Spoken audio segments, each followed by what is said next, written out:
Okay, Smacdown Live, 1 week before SummerSlam. I'm going to get this straight out right now. Was this a good show? It was okay. Say almost average. An average, okay show. Does not mean it was great. But at least I can say I could watch it and it was palatable to a certain extent. Now, opening the show with Charlotte and Trish Stratus. I'll say I enjoyed this segment. It wasn't the fact that Charlotte was the one who came out, because honestly, Charlotte doesn't float my boat anymore. I mean, honestly, if anyone likes Charlotte, more power to you, but to me, she's overrated.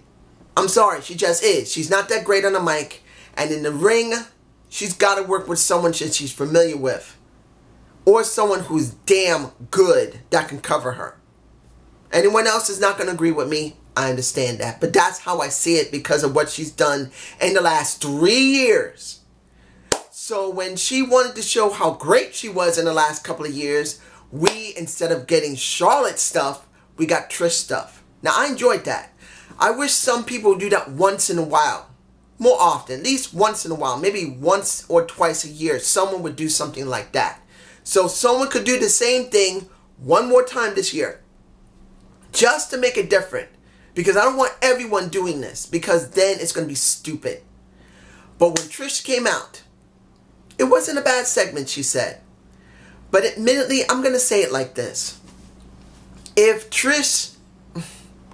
I'm not saying I don't like Trish Stratus. I do. I actually think she was really good back in the day. But right now, she still feels a little bit conservative. Because the way she's talking sounds like she's a little apprehensive of what she's saying. Because I've seen how Trish Stratus used to talk, particularly against Victoria, who is my favorite. I loved Victoria. I did. And she worked great with Victoria. When she spoke with strength. When she was up against Lita or Mickie James, she spoke with strength. There, she spoke a little restraint. And to be honest, like, she was a little nervous. Like, since she hasn't done any promos in a long time, it's like she hasn't gotten back into the swing of things. So that's how she sounded. Now, that could be to the part she's playing as a coming back veteran or legend who's going to try and get one more match out of her life. So that could be what it is. And that's okay. That is a good thing to see. But if she's actually a little bit conservative and she still hasn't gotten into the swing of things in her promos, that's a little disconcerting. I'm just saying as it is. Now, the one thing that she did, that I'm glad she did, but I wish it could have been done last week, was a nice smack in the face to a Charlotte Flair. Now, I think I would have liked to see Charlotte smack Trish Stratus to really solidify this feud. But this time we got Trish smacking Charlotte. And I'm alright with it. Particularly that she got the smack. She didn't attack her. She just looked at her like, is that all you got? And walks out of the ring and walks up the ramp to the back. Now, I agree with this. Do I believe that Charlotte is a great actress? No. No. But at least in this situation, she did pull it off well. I do approve of how she worked in this particular promo and this part of the segment of the show. Now, the Dolph Ziggler segment. Oh my gosh. I saw the highlights for Raw when he was going to confront HBK. He did. And HBK said he's not going to be the one that's going to challenge him. I lost interest immediately. I understand that there was a rumor that Goldberg was coming back to face Dolph. And I have no interest in it. Anyone else? More power to you. I do not want to see Goldberg, who couldn't even function properly with The Undertaker. Undertaker's not great in the ring. We all know that. But at least he was functional enough that for about within 5 minutes, he can get the work done. Goldberg barely could last 2 minutes. And he looked so bad in the ring. I've lost total interest in Goldberg. So now you're going to put them together. I am not interested in this. I was interested in HBK coming back. Not Goldberg. Now Goldberg is going to face... Unless they're going to change it, which they're not. Goldberg is facing Dolph Ziggler. I am completely uncaring. Now, We got a match supposedly between him and Rey Mysterio. No match, just Rey getting beaten down. That doesn't help Rey when it comes to an Andrade Cien Momos. But then here's the worst thing. This is where it gets worse. And I know people are going to say, this was great. I do not see it great. You got Mustafa Ali coming out. He runs to check up on Rey, and then he fights with Dolph, and then they have a match. And then, even though it might have been a good match, Mustafa loses. What were all those vignettes for? I'm going to make this clear to anyone. And if anyone says I'm wrong, explain it in the comments below. Please, and keep it clean, because I don't want to see your comment deleted. Because people have been deleting comments. Keep it clean. Tell me the reason why you don't like what I'm saying, and explain what was the best thing about seeing Dolph go up against Mustafa Ali and seeing Rey Mysterio get his butt kicked. Because as far as I can tell, we haven't had anything great between... I gotta be calm about this. Because they had a chance to give Andrade Cien Momos the US title using a Rey Mysterio before he got hurt. And they did not do it. Now that we sparked this feud between them, and the thing is that it needs a... They either gotta have to have a career versus mask match, or a mask versus hair mask match. It's gotta be one of them. Because having regular matches is not enough. Because we've seen it already. We know they got great chemistry, but how many times are you supposed to see the same match over and over again? You need to change it up. But then he gets killed by Dolph. So that doesn't help. Then Mustafa Ali, who's been doing these vignettes for months. For months. They've been letting him go outside and speaking, saying that he is for the hopeless. That he wants someone like himself to be seen, to be heard, to be believed in. To be able to follow their dream and actually get respect and honor and justice. And what does he get? He hasn't won practically no matches. And when it comes to Dolph, he lost another one. So what is the point of Mustafa Ali having those vignettes but no wins? Nothing. Let's move on. The Ember Moon versus Natalya match. I knew when I saw both #1 contenders for both women's titles that it hurts me to see Ember Moon being treated like this. Ember Moon, who has some of the most greatest and raw talent on the roster, who worked her way up from reality of wrestling. She was on Booker T's developmental promotion, worked her ass to get to NXT, gained a huge following in NXT, brought up to the main roster, and they've done nothing with her. Except put her with Fire and Desire, where she didn't gain anything. Now you put up against Natalya. Particularly after what happened when she got pinned by Alexa Bliss, get her ass nailed by a Bayley, and then she faces Natalya, where she has a competitive match to a certain extent. She gets taken outside the ring, whooped around, and then get the sharpshooter on her back, where both of them get counted out, while she stays in the start. You can see it in my face that she's still in the sharpshooter. After the count out has been done where they're both counted out, and Natalya refused to release it. This just made Ember look worse. And then insult to injury. You got Bayley coming out trying to stop it. She pulls Natalya off of her, and then she's going over to Ember to help her up. Really? After you just nailed her last week? Yes, I know Ember nailed her the week before, and now she nails her this week. Well, last week. But still, you actually think Ember's going to trust you. And then it makes it worse that the champion comes out to watch her back after she nails her last week when she didn't need to. Because it was bad enough for Alexa Bliss, who is a Raw star, actually get a damn pin on her, which you could say, well, guess what? Why doesn't Alexa Bliss go after the SmackDown Women's title? Because she just pinned Ember Moon, even if it was in a tag match. Now, I know they're not going there, at least supposedly, but it does not make it any better. And if anybody says it does, explain it in the comments. Tell me why I'm wrong. I want to hear it. let's move on to Sami Zayn and his segment. I actually was kind of interested in seeing what Sami Zayn was going to do at SummerSlam with Aleister Black. But guess I don't need to do that, because I guess someone decided Aleister Black doesn't need to be spotlighted on SummerSlam. Just throw him on Smacdown Live with Sami Zayn. It don't matter. Really? He's in my face. 4 months. You had him doing nothing. Then Cesaro. He could have had a long feud with Cesaro. You could have done something with Cesaro, making him go crazy because he couldn't stand losing to an Aleister Black who came up from NXT. A nobody. You could have even said something against the Swiss compared to the Dutch. You could have said, hey, the Swiss are way better than the Dutch. The Dutch are idiots.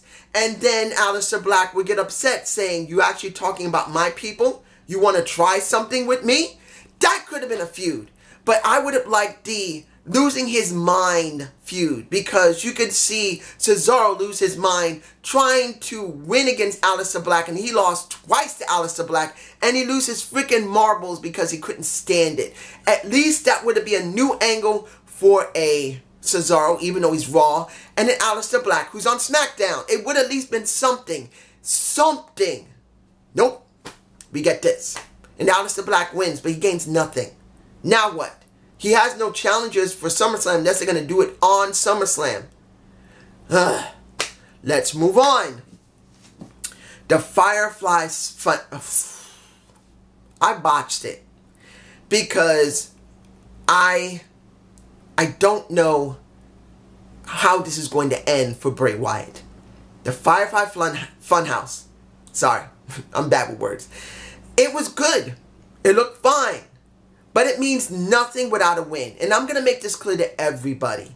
This means nothing. No matter how good it looks. No matter how much Bray Wyatt looks great in these segments. Unless he gets wins. Unless he destroys Finn Balor. I'm making this clear. I'm making a prediction. If he does not completely annihilate Finn Balor. If Finn Balor gets a large amount of defense on him. This angle is dead. I don't care what anyone says. Because if you see Finn Balor get a huge amount of offense on The Fiend, instead of getting demolished by him, what does that tell you? Many people are going to say, well, that means they're feuding. No. That means they're doing exactly the same thing they did with him way, way, way back. When he dealt with Daniel Bryan, Randy Orton, John Cena. He did deal with John Cena at one point, I believe. It just feels the same way. He gets great promo work. He gets great destroys outside the ring. But in the ring, it never amounts to anything. Zero. So if he does not destroy Finn, forget this. Kofi Kingston. I think this was the best segment of the night. It wasn't the fact that he spoke so well.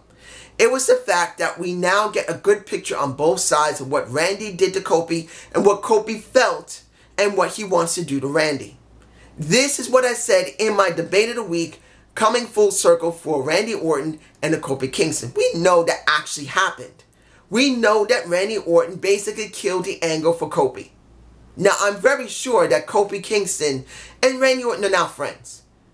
Randy's matured a lot, and he even said it in interviews in the last 9 to 8 years that he was not in the same place as he is now. He learned a lot. He was really kind of a stupid ass. He now learned to care more. So my guess is that now him and Kofi, they sealed that deal. They're friends. I'm sure of it.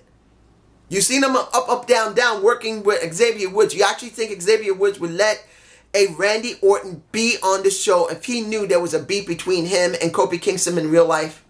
They're friends. So I think this is, like I said in my debate of the week, something that's going to bring closure for both of their careers.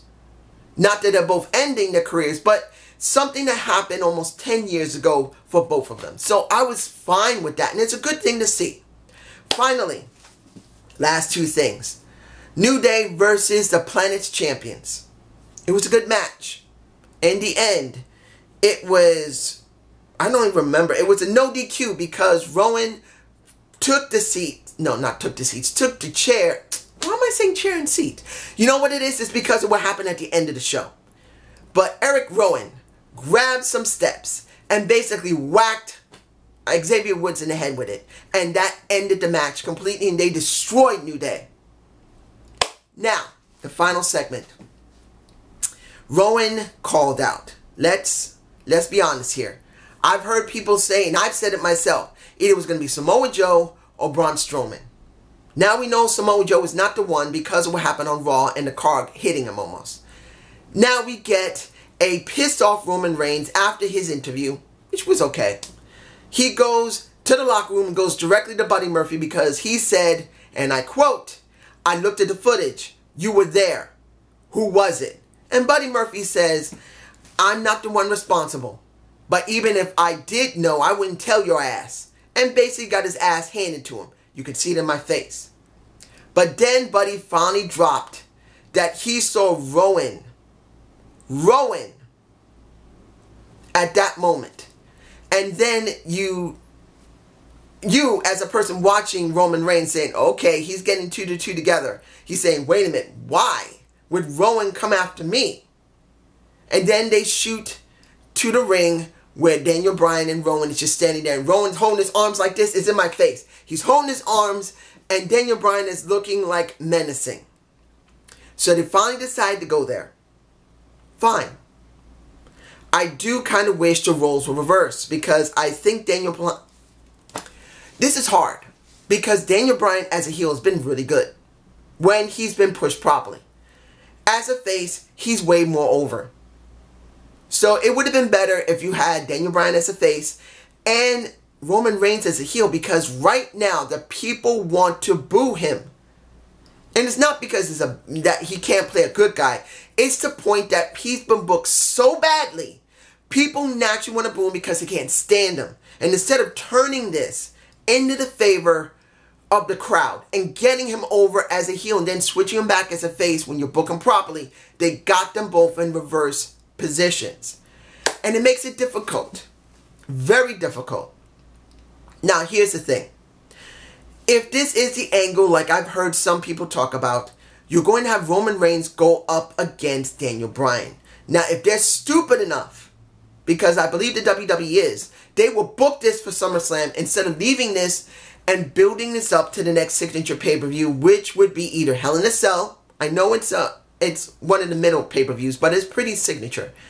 Or Survivor Series. I know that's several months away, but you can build this up with both of them. But the WWE doesn't do that. So they probably have one of the best feuds they could have, and they're going to rush it and screw up the pooch. I just don't see it very good. Was this a good show? It was okay. Do they build the SummerSlam? Yes. Could they mess up a potential really good feud between Daniel Bryan and a... Yes, they can deal. Yes, they can. They can mess up Roman Reigns and Daniel Bryan. I just see it that way. But this is my point of view. Tell me below how you feel, and please give a full explanation. I want to understand, and I can give you a good rebuttal. Have a good day. Have a good night. Peace!